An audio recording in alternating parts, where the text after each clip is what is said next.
Самое тяжелое это у нас вот снег, қар, погрузкада жүреміз біз. Бізде еркектер аз вообще. Сол еркектерге біз өзіміз көмектесеміз. Өзіміз артамыз. Ол еркектің жұмысы әйелдер істейді көбісі. Еркектер жоқ бізде. Білмеймін, қалан адамдар келмейді вообще. Бір еркек жас келеді, бір екі істейді, ауыр кет қалады, құрысын, мен ондай істей алмаймын, лучше охранада артық отырған жылы жерде. Бізге айтады, сендер қалай шыдап істейсіңдер. Қонбау үшін біз тез жанталас істейміз. Кішкене аяз болса тұрқаса қатқаласын. Содан біз жүгіріп істейміз. 6-ға 20 минут біз уже участокта боламыз. Жанталас істейміз, потому что 8-де пробка басталады. Пробка бастағанша бізде тез участок жинап алу керек. Сосын бізді қуат, бар кетіңдер, пробка создаете.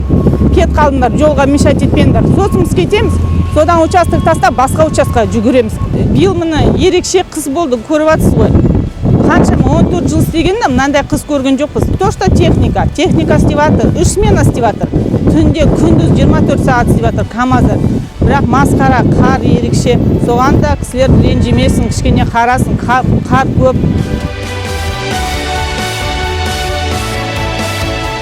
Жазда бізге жақсы, жазда біз 6-да келеміз, 8-ге дейін мусор жинаймыз. Көріп жатсыз, жазда қандай мусор болады, таңертең 6-да келсе ужас болады, остановкалар быч болады. Менде бір оқиға болды. Көктемде мен остановка тазалатқам, аэропортта істеген бұрында. Сосын бір бала келіп, батпақ, мен тап-таза жинап қойдым, сосын ана бала келді да, быч остановканы аяғын қырып жатыр. Сосын мен қарап, сосын бардым. Там не істеп жатсың сен? Мынау не сұмдық көріп жатсың ғой, мен жапчана жинап қойдым остановка. Сен жұмысың дейді маған, істе дейді, сен соң үшін ақша аласың дейді. Сосын мен тұрдым, мен айтам оған, жана балаға, мен істеймін. Бірақ сен мен орнына, сен маман болса, или сен қарындасың болса, қалай болушы еді, ойлашы деді. Сосын бетін қып-қызыл болып, маған тәте кешіріңіз деді. Кешіріңіз де кет қалды, қып-қызыл болып, өзі ұял қалды. Адамдар өте жаман болып баратыр вообще. Кішкене сабырлы болу керек, кішкене көмектесу керек. Қала ғой Астанаға бәрі, например, тазалық жасаса, таза болады.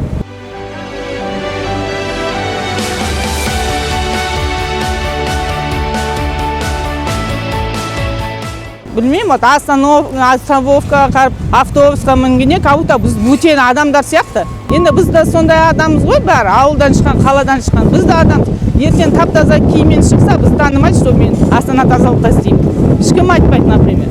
Енді формамыз таза ғой, жүрміз тап-таза қалада. Сол, мен сұрайын, бізге адам кішкене жақсылық құрметтен қарасын, бізге кішкене сабыр болсын. Бізге внимание тоже уделять етсін, енді біз қала үшін жанталасамыз ғой.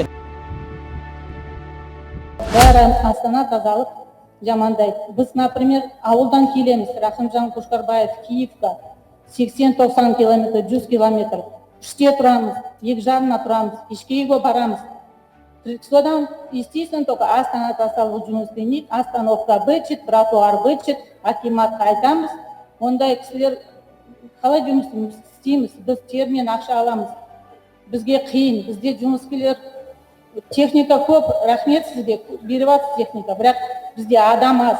Например, мен өзім еркек басымен погрузкада жүрем, 2 әйел, қар тазалаймыз, лақтырамыз, су қар, оңай емес бізге.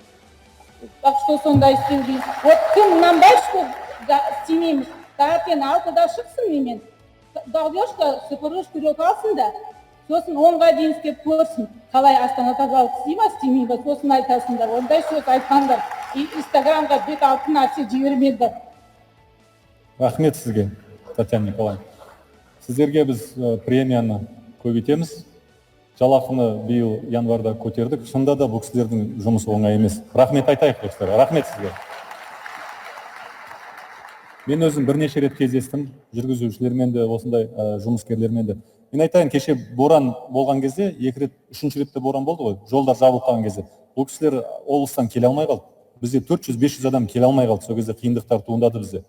Себебі қалада келіп барып істейтін адамдар аз. Ауылдардан келеді бізге. Сондықтан бұл кісілердің бағалайық жұмысын.